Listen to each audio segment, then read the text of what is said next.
بسم اللہ الرحمن الرحیم الحمد للہ رب العالمین والصلاة والسلام علی سید المرسلین اما بعد فاعوذ باللہ من الشیطان الرجیم بسم اللہ الرحمن الرحیم ان المتقین فی جنات ونعیم فاکہین بما آتاہم ربہم ووقاہم ربہم عذاب الجحیم کلوا واشربوا ہنیئا بما کنتم تعملون صدق اللہ مولانا العظیم وعن ابی ہریرۃ رضی اللہ تعالی عنہ قال قال رسول اللہ صلی اللہ علیہ وسلم حجبت النار بالشہوات وحجبت الجنۃ بالمکارہ رواہ البخاری و مسلم او کما قال علیہ الصلاۃ والسلام۔ محترم بزرگوں اور دوستو، اللہ رب العزت والجلال نے اس دنیا کو آخرت کی کھیتی کے لیے تیار کیا ہے، اور جو اس دنیا کے اندر نیک عمل کرے گا اللہ تبارک و تعالی نے اس کے لیے جنت کو تیار کر رکھا ہے۔ جنت کے اندر طرح طرح سے نعمتیں ہوں گی، طرح طرح سے آسائشیں ہوں گی۔ جنت کے اندر جانے کے بعد جنتی وہاں پر خوشحال ہوگا، اور جہنم کے اندر طرح طرح سے تکلیفیں ہوں گی، اور طرح طرح سے ان کو عذاب دیا جائے گا، پریشانی کے عالم کے اندر ہوں گے، اور یہ تمنا کریں گے کہ دنیا کے اندر بھیج دیا جائے۔ لیکن جنت میں جو رہے گا وہ ہمیشہ ہمیشہ جنت کے اندر رہے گا، اور جو جہنم کے اندر جس کا نام اعمال دائیں بائیں ہاتھ کے اندر ہوگا، جس کا نام جہنمیوں کی فہرست میں ہوگا، وہ ہمیشہ ہمیشہ جہنم کے اندر رہے گا۔ تو اللہ تبارک و تعالیٰ نے ابھی جو آیت کریمہ تلاوت کی گئی ہے، اس کے اندر جنت کے اندر کیا چیزیں ہوں گی اللہ نے اس کو بیان کیا ہے۔ اللہ تبارک و تعالیٰ فرماتا ہے ان المتقین فی جنات ونعیم، کہ بے شک جنتی لوگ، متقی یعنی جو اللہ سے ڈرنے والے تھے، اللہ اور اس کے رسول نے جن چیزوں کے کرنے کا حکم دیا تھا ان چیزوں کو اس دنیا کے اندر کرتے تھے، تو اللہ یہ کہہ رہا ہے وہ جنت کے اندر ہوں گے، وہ نعمتوں کے اندر ہوں گے اور باغات کے اندر ہوں گے۔ پھر ان کی حالت کیا ہوگی؟ جنت میں جب جائیں گے تو حالت کیا ہوگی؟ اللہ یہ کہہ رہا ہے فَاكِهِينَ بِمَا آتَاهُمْ رَبُّهُمْ وَوَقَاهُمْ رَبُّهُمْ عَذَابَ الْجَحِيمِ۔ فاکہین، وہ خوش ہوں گے، جنت میں وہ خوش ہوں گے، بما آتاہم ربہم، جو کچھ ان کے پروردگار نے ان کو دیا گئے، یعنی جنت کے اندر وہ خوشحال ہوں گے، طرح طرح سے ان کو نعمتیں ملیں گی، ان نعمتوں سے وہ خوشحال ہوں گے۔ آگے اللہ یہ فرماتا ہے وَوَقَاهُمْ رَبُّهُمْ عَذَابَ الْجَحِيمِ، اور وہ اس بات سے بھی خوش ہوں گے کہ ان کے پروردگار نے جہنم کے عذاب سے ان کو بچا لیا۔ پھر اس کے بعد ان سے کہا جائے گا کلوا واشربوا ہنیئا بما کنتم تعملون۔ جنت کے اندر جو گئے ہر چیز کی آسائش ہوگی، جس طرح دنیا کے اندر ہے کہ ہر چیز جو گئے ایک موسم ہوتا ہے، اور اسی طرح اس کے خراب ہونے کا ڈر ہوتا ہے کہ کہیں وہ چیز خراب نہ ہو جائے، اور اسی طرح یہ بھی خطرہ رہتا ہے کہ بہت زیادہ کسی چیز کو انسان کھا لے تو پیٹ خراب ہونے کا ڈر ہوتا ہے، بیمار ہونے کا خطرہ ہوتا ہے۔ لیکن جنت کے اندر یہ سب نہیں ہوگا۔ اللہ یہ کر فرماتا ہے کلوا واشربوا ہنیئا بما کنتم تعملون، کہ کھاؤ اور پیو بسبب اس کے کہ جو کچھ تم دنیا کے اندر کرتے تھے، یعنی مزے لے کے کھاؤ، یعنی جو نعمت ہے اس کے ختم ہونے کا کوئی خطرہ نہیں، بھرپور کھاؤ۔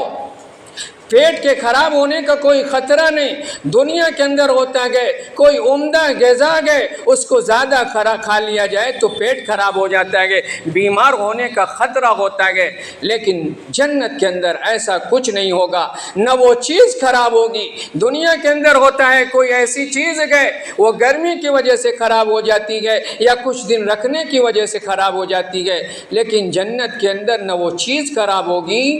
اور نہ زیادہ کھانے پر کوئی بیماری ہوگی، نہ پیٹ خراب ہوگا۔ اسی کو اللہ یہ فرماتا ہے کہ کلوا واشربوا ہنیئا، کہ کھاؤ اور پیو مزے لے کر، جو چیز کی تمنا کی جائے گی تمام چیزیں میسر ہوں گی۔ پھر اللہ یہ فرماتا ہے بسبب اس کے تھے جو کچھ تم دنیا میں کرتے تھے۔ تو اس آیت کریمہ کے اندر تو یہ کہا جا رہا ہے دنیا کے اندر جو کچھ تم کرتے تھے اس کے بدلے جنت ملی، اور قرآن کریم کی دوسری آیتوں کے اندر ہے کہ جنت جو ہے اللہ کے فضل سے ملے گی۔ اللہ جس پر فضل کرے گا جنت اس کو ملے گی۔ یدخل من یشاء، یعنی جس کو اللہ داخل کرنا چاہے، من فضلی، اپنے فضل سے وہ جنت کے اندر داخل ہوگا۔ اور اس آیت کریمہ کے اندر یہ پتہ چل رہا ہے کہ جنت جو ہے وہ اعمال کی وجہ سے مل رہی ہے۔ تو اس کا جواب یہ ہے کہ جنت جو ہے ملے گی اللہ کے فضل سے ہی۔ اللہ جس پر فضل کرے گا، جس پر مہربانی کرے گا، جنت کا مستحق وہی ہوگا، لیکن اس کے لیے اعمال کی بھی ضرورت ہے۔ اعمال اگر ہوں گے،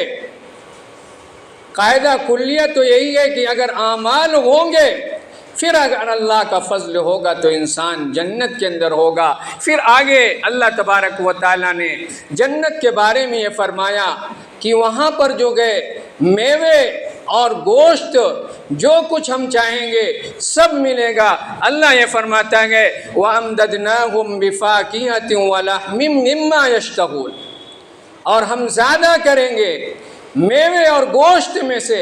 مما یشتہون، جو کچھ تم وہ چاہیں گے، یعنی جنتی جس چیز کو چاہیں گے، جس گوشت کو چاہیں گے، اللہ تبارک و تعالیٰ ان کے لیے حاضر کر دے گا۔ پھر آگے اللہ یہ فرماتا ہے وَيَطُوفُ عَلَيْهِمْ غِلْمَانٌ لَهُمْ كَأَنَّهُمْ لُؤْلُؤٌ مَّكْنُونٌ، اور جنتیوں کے پاس جو گئے کچھ بچے جو گئے نو عمر بچے جو کہ چکر لگائیں گے گویا کہ وہ چھپائے ہوئے موتی ہوں گے، یعنی اس قدر خوبصورت ہوں گے، سفیدی کے اندر اس قدر خوبصورت ہوں گے گویا کہ وہ چھپائے ہوئے موتی ہیں۔ پھر آگے انسان جب جنت کے اندر پہنچ جائے گا تو دنیا کے اندر جو تکلیف اٹھایا گئے، جو مشقت اٹھایا گئے، اللہ کے راستے کے اندر جو تکلیف اٹھایا گئے، جو نیک اعمال کے اندر تکلیف اٹھایا گئے، ان چیزوں کو یاد کرے گا۔ جنتی جنت کے اندر سوال جو کریں گے، سورہ طور کے اندر اللہ یہ فرماتا ہے کہ آپس میں دو جنتی جو بات کریں گے وہ کیا ہوگی؟ دنیا کا خیال جنت میں پہنچنے کے بعد بھی ہوگا۔ اللہ یہ فرماتا ہے وَأَقْبَلَ بَعْضُهُمْ عَلَى بَعْضٍ يَتَسَاءَلُونَ، اور وہ جنتی ایک دوسرے سے متوجہ ہو کر سوال و جواب کریں گے۔ سوال و جواب کیا ہوگا؟ آگے آیت کریمہ کے اندر اللہ یہ فرماتا ہے ایک جنتی جنت کے اندر پہنچ گیا لیکن دنیا کے اندر جو تکلیف اٹھایا گئے وہ اس کو یاد ہوگا۔ اللہ آگے فرماتا ہے قالوا إِنَّا كُنَّا قَبْلُ فِي أَهْلِنَا مُشْفِقِينَ، جنت میں پہنچنے کے بعد دو جنتی آپس میں گفتگو کر رہے ہیں۔ کیا گفتگو ہے؟ گفتگو یہ ہے قالوا انا كنا قبل فی اہلنا مشفقین، کہ ہم لوگ اس سے پہلے یعنی جنت میں جانے سے پہلے اپنے گھر والوں میں دنیا میں ڈرتے تھے، مشفقین ڈرتے تھے، اس بات سے ڈرتے تھے کہ ہمارا معاملہ کیا ہوگا، کیا ہم جنت میں جائیں گے یا نہیں۔ دنیا کے اندر ہم ڈرتے تھے، پھر آگے جو گئے اللہ کا شکر جنتی کر رہا گئے، اللہ نقل کر رہا ہے فمن اللہ علینا ووقانا عذاب السموم، پھر آگے جنتی اللہ کا شکر ادا کر رہا ہے فمن اللہ علینا، اللہ نے ہم پر احسان کیا، اللہ نے احسان کیا کیا، ووقانا عذاب السموم، اور جہنم کے آگ سے ہم کو بچا لیا۔ یعنی دنیا کے اندر تو ہم ڈرتے تھے ہمارا معاملہ کیا ہوگا، جس طرح ہم اور آپ ڈرتے گئے کہ کیا معاملہ ہوگا، اور تو دنیا کی جنت میں پہنچنے کے بعد وہ تمام چیزیں یاد ہوں گی۔ یہ اللہ ذکر کر رہا ہے۔ پھر آگے یہ کر اللہ کہہ رہا ہے، جنتی جو گئے آپس میں یہ کہیں گے اِنَّا كُنَّا مِن قَبْلُ نَدْعُوهُ إِنَّهُ هُوَ الْبَرُّ الرَّحِيمُ۔ دو جنتی آپس میں کیا کہہ رہے اِنَّا كُنَّا مِن قَبْلُ نَدْعُوهُ، کہ بے شک ہم دعا کرتے تھے اس سے پہلے، یعنی دنیا کے اندر ہم یہ دعا کرتے تھے کہ اے اللہ ہم کو جہنم سے بچا لے، ہمارا داخلہ جو گئے جنت الفردوس کے اندر فرما۔ تو یہ دعائیں جو گئے ہم بھی کرتے ہیں اور جنتی بھی کرتے کر جو لوگ جنت کے اندر جائیں گے، تو یہ اللہ نے نقل کیا گیا کہ جنت میں جانے کے بعد بھی انسان کو دنیا کے اندر جو تکلیف برداشت کیا گیا وہ تکلیف یاد ہوگی۔ پھر آگے جو ہے کہا جا رہا ہے اِنَّهُ هُوَ الْبَرُّ الرَّحِيمُ، بے شک وہ جو گئے نیکی کرنے والا اور مہربان ہے۔ خدا کی مہربانی ہی ہے کہ ہم جنت کے اندر پہنچیں گے، تو جنت کے اندر تمام تر نعمتیں ہوں گی، اور حدیث پاک کے اندر جو حدیث پڑھی گئی جنت ملے گی کیسے اس کو بیان کیا گیا ہے۔ یہ مسلم شریف اور بخاری شریف کی روایت ہے۔ اللہ کے محبوب پیغمبر نے فرمایا حجبت النار بالشہوات، کہ جہنم کو گھیر دیا گیا شہوتوں سے، یعنی انسان جہنم کے اندر نہیں جائے گا اس وقت تک جب تک اپنی شہوتوں کی تکمیل نہ کر لے۔ شہوتوں سے مراد تمام چیزیں، یعنی شراب گئے، زنا گئے، غیبت ہے، اور جو کچھ بھی گناہ کے کام گئے اس کے اندر تمام چیزیں داخل گئے۔ انسان جب ان چیزوں کو کرے گا تو یہ چیزیں اس کو جہنم تک لے جانے والی چیز گئے، یعنی اپنے نفس پر عمل کرے گا، اپنے شہوتوں پر عمل کرے گا، حرام کام کرے گا، ظلم کرے گا، دوسرے کے مال کو ناجائز طریقے پر لے گا۔ یہ تمام چیزیں ایسی چیزیں ہیں کہ انسان کو حجبت النار بالشہوات، یعنی جہنم کو گھیر دیا گیا ہے شہوتوں سے۔ اور جنت کے بارے میں کہا جا رہا ہے وَحُجِبَتِ الْجَنَّةُ بِالْمَكَارِهِ، اور جنت کو گھیر دیا گیا ہے تکلیف دہ چیزوں سے۔ یعنی جنت کیسے ملے گی؟ جنت کے لیے تکلیف اٹھانا پڑے گا، یعنی اس کے لیے نمازیں پڑھنا پڑے گا، اس کے لیے زکوٰۃ ادا کرنا پڑے گا، اس کے لیے اور جو نیکی کے کام گئے ان کاموں کو کرنا پڑے گا، والدین کی خدمت کرنا پڑے گا، اور جو بھی نیک غریبوں کی مدد، یہ جو بھی نیک کام ہیں اگر ہم ان نیک کاموں کو کریں گے تو اللہ تبارک و تعالی ہم کو جنت کے اندر داخل کرے گا۔ تو اس آیت اس حدیث پاک سے ہمیں یہی پتہ چلا کہ اگر ہم نیک کام کر رہے ہیں، اپنے شہوتوں پر عمل نہیں کر رہے ہیں، بلکہ اللہ اور اس کے رسول کے بتائے ہوئے اعمال کو ہم کر رہے ہیں، تو ہمارے لیے جنت کے اندر جانا آسان ہوگا۔ تو اس لیے دنیا کے اندر جو گئے، دنیا کی کیا قدر و قیمت پیارے پیغمبر صلی اللہ علیہ وسلم نے ارشاد فرمایا، تو ہماری توجہ صرف دنیا پر نہ ہو بلکہ آخرت کو سنوارنے پر ہو۔ دنیا جو گئے یہ آخرت کی کھیتی ہے، یہ دنیا وہ گھڑی گئے جب ہم اپنے آپ کو جنت کے لیے تیار کریں۔ پیارے پیغمبر صلی اللہ علیہ وسلم نے دنیا کی جو مثال بیان کی گئے، واللہ ما فی الدنیا الا مثل ما یجعل احدکم اصبعیہ فی الیم فلینظر بما یرجع، دنیا کی مثال پیارے پیغمبر صلی اللہ علیہ وسلم نے فرمایا کہ دنیا کی مثال اسی طرح ہے کہ اگر کوئی شخص اپنی انگلی کو سمندر میں ڈالتا ہے، سمندر میں ڈالنے کے بعد جب نکالتا گئے تو جتنا پانی لگا ہوا گئے، دنیا کی حقیقت اتنی ہی ہے۔ تو اس لیے پیارے پیغمبر صلی اللہ علیہ وسلم کے اس فرمان کا مطلب یہی ہے کہ ہمیں دنیا کے بارے میں اگر ہم تنگ حالی کے اندر ہو یا خوشحالی کے اندر ہو، دونوں حالتوں کے اندر اللہ کا شکر ادا کرنا چاہیے، دنیا کی زیادہ فکر نہیں کرنا چاہیے۔ اصل فکر جو ہو وہ آخرت کی فکر ہو۔ پیارے پیغمبر صلی اللہ علیہ وسلم نے 2 مرتبہ یہ جملہ فرمایا، لا عیش الا عیش الآخرہ، کہ عیش جو ہے وہ اصل عیش آخرت کا عیش ہے۔ تو اگر دنیا کے اندر کچھ کمی ہو تب بھی ہم اللہ کا شکر ادا کریں، کیونکہ دنیا جو ہے یہ اصل مقصود نہیں، اصل مقصود جو ہے وہ آخرت ہے۔ دنیا بھی کمانے کی کوشش کریں، دنیا کمانے سے منع نہیں کیا گیا، لیکن اگر دنیا کے اندر کچھ کمی ہو، مال و دولت کی کمی ہو تو اس پر افسوس نہیں بلکہ شکر ادا کرے کہ اللہ کا ہر حال کے اندر شکر ادا کرنا ہے، اور اصل جو کوشش ہو ہماری وہ آخرت کو بنانے کی ہو کہ ہماری اخروی زندگی سنور جائے، کیونکہ یہ آخرت جو دنیا ہے یہ آخرت کی کھیتی ہے۔ اور سب سے اصل جو عبادت ہے وہ نماز ہے۔ ہم نمازوں کا اہتمام کریں۔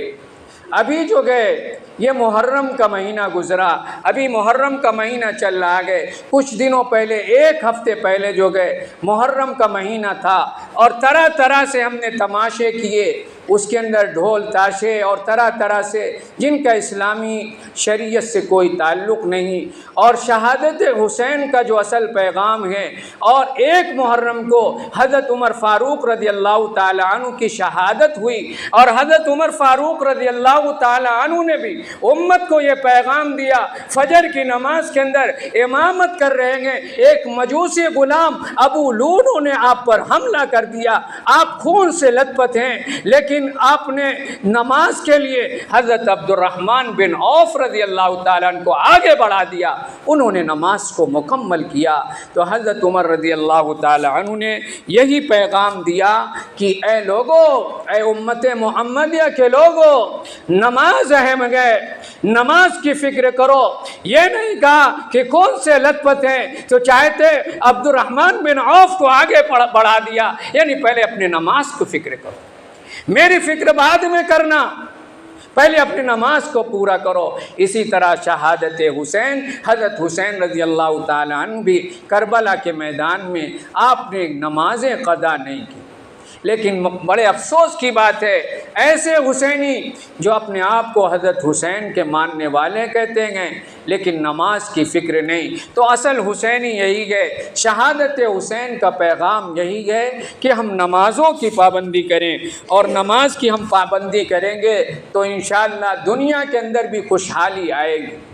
کیونکہ انسان کی زندگی کا کوئی بھروسہ نہیں، کب انسان موت آ جائے، اس لیے ہمیں ہر وقت تیار رہنا چاہیے، ورنہ کل آخرت کے اندر افسوس ہوگا۔ اس لیے نمازوں کا اہتمام کرے، نماز بہت ضروری چیز ہے، اس لیے نماز پڑھنے کی فکر کرے، ہم خود بھی نماز پڑھیں اور دوسروں کو بھی نماز کی دعوت دیں۔ جو لوگ نماز پڑھتے ہیں ان کی بھی یہ ذمہ داری ہے کہ ہم اپنے دوستوں کو، اپنے ساتھیوں کو بھی نماز کی دعوت دیں۔ تو ہر شخص جو ہے نماز کی دعوت دے، اور صرف نماز ہی نہیں بلکہ ساتھ ساتھ جو اسلامی شریعت ہے کہ ہم ایک دوسرے کے ہمدرد ہوں، ایک دوسرے کا بھلا چاہیں، برا نہ چاہیں۔